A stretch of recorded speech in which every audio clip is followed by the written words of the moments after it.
Hello विद्यार्थी मित्रों, आप સૌનું આપની આ યુટ્યુબ ચેનલ પર હાર્દિક સ્વાગત છે। તો આજે હું તમારા માટે લઈને આવી ગઈ છું ધોરણ 10 વિષય ગણિત પાઠ 5 સમાંતર શ્રેણીના સ્વાધ્યાય 5.2ના પ્રશ્ન 11 થી 20 ની સમજૂતી। તે પહેલાં તમે જો સ્વાધ્યાય 5.2નો પ્રશ્ન 1 થી 10 વાળો વિડીયો ન જોયો હોય તો એ જરૂરથી જોઈ લેજો, અને સ્વાધ્યાય 5.1નો પણ વિડીયો ન જોયો હોય તો જરૂરથી જોઈ લેજો, અને આપણી ચેનલને લાઇક અને સબસ્ક્રાઈબ પણ કરી દેજો। તો ચાલો સ્વાધ્યાય 5.2ના પ્રશ્ન 11 થી 20ની સમજૂતી મેળવીએ। તો અહીં આપણો સ્વાધ્યાય 5.2નો પહેલો 11મો પ્રશ્ન છે કે સમાંતર શ્રેણી 3, 15, 27, 39 ડેશ ડેશ ડેશનું કયું પદ 54માં પદ કરતાં 132 વધારે હશે? તો આપણે સૌપ્રથમ લખીએ કે અહીં પ્રથમ પદ a બરાબર 3, સામાન્ય તફાવત d બરાબર 15 ઓછા 3 બરાબર 12, તો માટે an બરાબર a વત્તા n ઓછા 1 ગુણ્યા d, તો માટે a54 બરાબર a વત્તા 53 d, તો માટે a54 બરાબર 3 વત્તા 53 ગુણ્યા સામાન્ય તફાવત 12, તો માટે a54 જે છે એ થશે 3 વત્તા 53 ગુણ્યા 12, એટલે એનો સરવાળો આપણી પાસે થશે 639। તો ધારો કે nમું પદ એ 54માં પદ કરતાં 132 વધારે છે, તો આપણે લખી શકીએ કે an બરાબર a54 વત્તા 132, તો માટે an બરાબર 139 વત્તા 132 એટલે 771, તો માટે an બરાબર a વત્તા n ઓછા 1 ગુણ્યા d, an આપણને મળ્યો 771 બરાબર 3 વત્તા n ઓછા 1 ગુણ્યા 12, તો માટે 768 બરાબર 12n ઓછા 12, તો માટે આપણે લખી શકીએ કે 768 વત્તા 12 બરાબર 780 બરાબર 12n, તો માટે n બરાબર 780 ભાગ્યા 12 બરાબર 65 થશે। આમ જે 65મું પદ છે એ 54માં પદ કરતાં 132 વધારે હશે।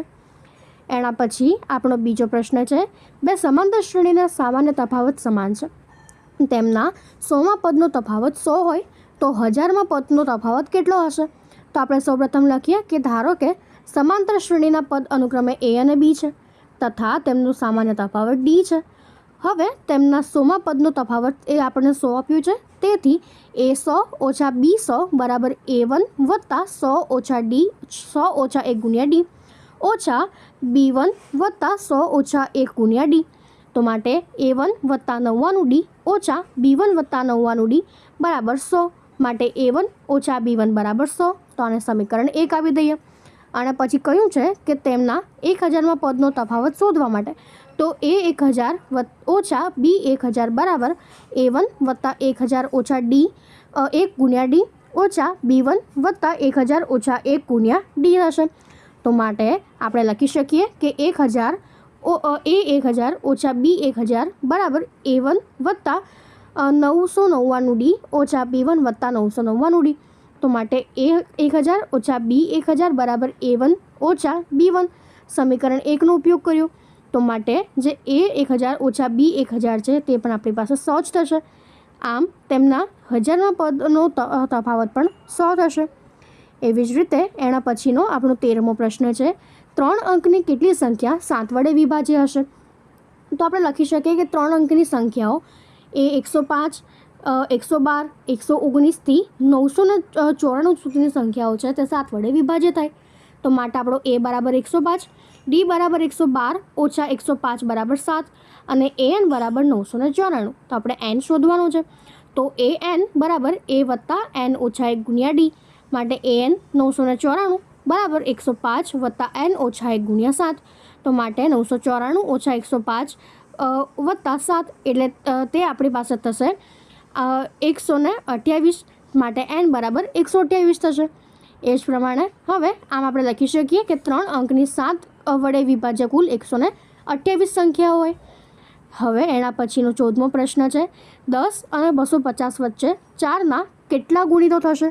તો આપણે લખી શકીએ કે 10 અને 250ની વચ્ચે 4ના ગુણિતો, તો 12, 16, 20, 244 થી લઈને 248 સુધીની જે સંખ્યાઓ છે એ 4 વડે ગુણ થઈ શકે, તો માટે a બરાબર 12, d બરાબર 16 ઓછા 12 એટલે 4 અને an બરાબર 248 અને n શોધવાનું છે, તો an બરાબર a વત્તા n ઓછા 1 ગુણ્યા d, માટે 248 બરાબર 12 વત્તા n ઓછા 1 ગુણ્યા 4 એટલે 1248 ઓછા 248 ઓછા 12 બરાબર 236 બરાબર n ઓછા 1 ગુણ્યા 4.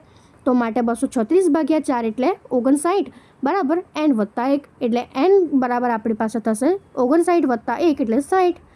આમ જે 10 અને 250 છે એની વચ્ચે 4ના ગુણિતની સંખ્યાઓ જે છે એ 60 થશે. એના પછી 15મો પ્રશ્ન છે, એનના કયા મૂલ્ય માટે બે સમાંતર શ્રેણીઓ 63, 65, 67 અને 3, 10, 17ના એનમાં પદ સમાન થાય? તો આપણે લખીએ કે પ્રથમ સમાંતર શ્રેણી માટે a બરાબર 63, d બરાબર 65 ઓછા 63 એટલે 2 અને an શોધવાનું. તો an બરાબર a વત્તા n ઓછા 1 ગુણ્યા d. તો માટે an બરાબર 63 વત્તા n ઓછા 1 ગુણ્યા 2. માટે તે આપણી પાસે થશે કે an બરાબર 61 વત્તા 2n, જે આપણું પહેલું સમીકરણ થશે. અને બીજા માટે a બરાબર 3, d બરાબર 10 ઓછા 3 એટલે 7 એટલે અને an શોધવાનું છે.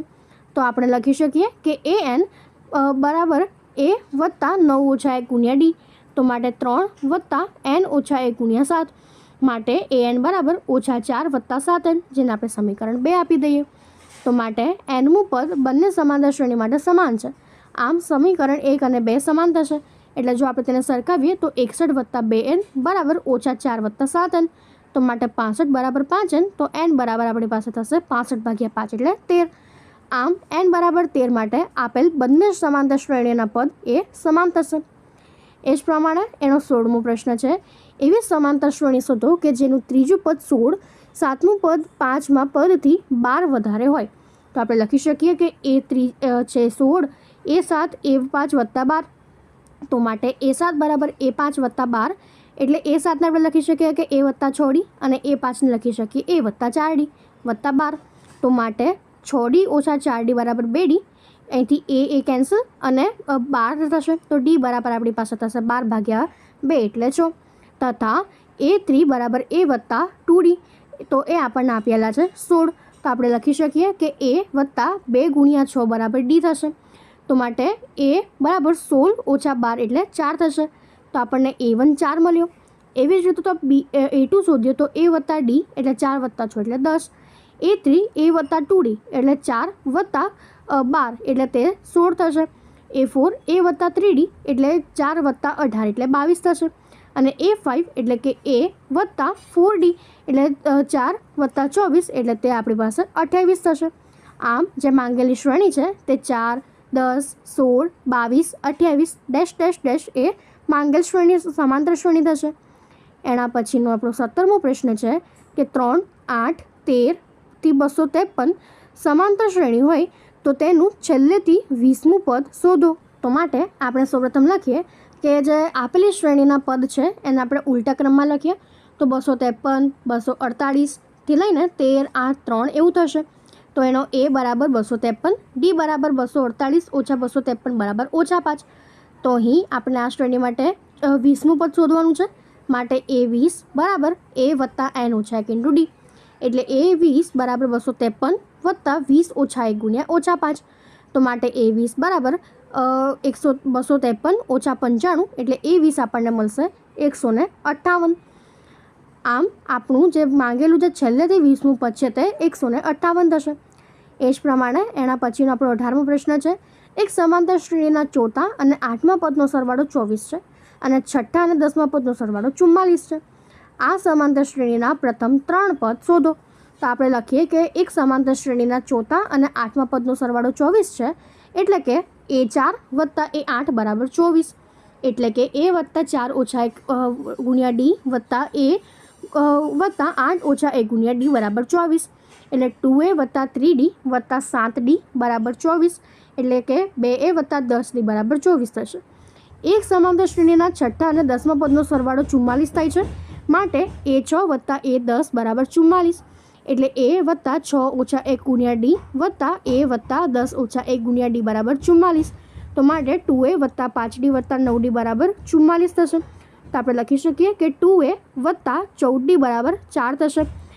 એના બરાબર 44. તો હવે સમીકરણ 1માંથી 2ને બાદ કરીએ તો તે આપણી પાસે થશે કે 2a વત્તા 10d ઓછા 2a વત્તા 14d બરાબર 24 ઓછા 44. તો ઓછા 4d બરાબર ઓછા 20 એટલે d બરાબર 20 ભાગ્યા 4 એટલે 5 થશે. માટે ડી બરાબર 5નું મૂલ્ય આપણે સમીકરણ 2માં મૂકી દઈએ તો 2a વત્તા 14 ગુણ્યા 5 બરાબર 44. માટે 2a બરાબર 44 ઓછા 70 એટલે તે આપણી પાસે થશે ઓછા 13. માટે સમાંતર શ્રેણીનું જે પ્રથમ પદ છે એ a બરાબર ઓછા 13 થશે. એના પછી એનું જે બીજું પદ છે તે થશે a વત્તા ડી એટલે ઓછા 13 વત્તા 5 એટલે ઓછા 8. અને એનું ત્રીજું પદ છે તો a વત્તા 2d એટલે ઓછા 13 વત્તા 2 ગુણ્યા 5 એટલે ઓછા 3 થશે. હવે એના પછીનો 19મો પ્રશ્ન છે કે સુબ્બા રાવે 1995માં ₹5,000ના વાર્ષિક વેતનથી જ કામ શરૂ કર્યું હતું અને તેને દર વર્ષે માસિક ₹200ની વેતન વૃદ્ધિ મળે છે. કયા વર્ષે તેનું વેતન ₹7,000 થશે? તો આપણે લખીએ કે સુબ્બા રાવે 1995માં ₹5,000નો માસિક પગાર મેળવ્યો. માટે અહીં એ બરાબર 5,000. દર વર્ષે તેના વેતનમાં થતી વૃદ્ધિ એટલે ₹200. તો માટે an બરાબર 7,000 આપ્યું છે તો n શોધવાનું છે. તો ધારો કે nમાં વર્ષે વેતન ₹7,000 થાય છે તો આપણે લખી શકીએ કે an બરાબર a વત્તા n ઓછા 1 ગુણ્યા ડી.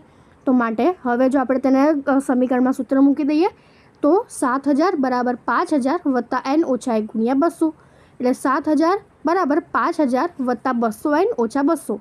માટે 7,000 બરાબર 200 n વત્તા 4,800 એટલે 7,000 ઓછા 4,800 બરાબર 200 n. માટે n બરાબર આપણને મળશે 11. આમ સુબ્બારાવ 11મા વર્ષે એટલે કે ઈસવીસન 2005માં ₹7,000નું વેતન મેળવશે. એના પછી એનો 20મો પ્રશ્ન છે કે રામકલી વર્ષના પ્રથમ અઠવાડિયે ₹5ની બચત કરે છે અને પછી તેની અઠવાડિક બચતમાં ₹1.75નો વધારો કરે છે. જો એનમાં અઠવાડિયે તેની બચત ₹20.75 હોય તો એનનું મૂલ્ય શું થાય? તો સૌપ્રથમ આપણે લખીએ કે અહીં a બરાબર 5, ડી બરાબર 1.75, an બરાબર 20.75 તો n શોધવાનો. તો an બરાબર a વત્તા n ઓછા 1 ગુણ્યા ડી. માટે 20.75 બરાબર 5 વત્તા n ઓછા 1 ગુણ્યા 1.75. તો માટે 15.75 બરાબર n ઓછા 1 ગુણ્યા 1.75. તો માટે 9 બરાબર n ઓછા 1.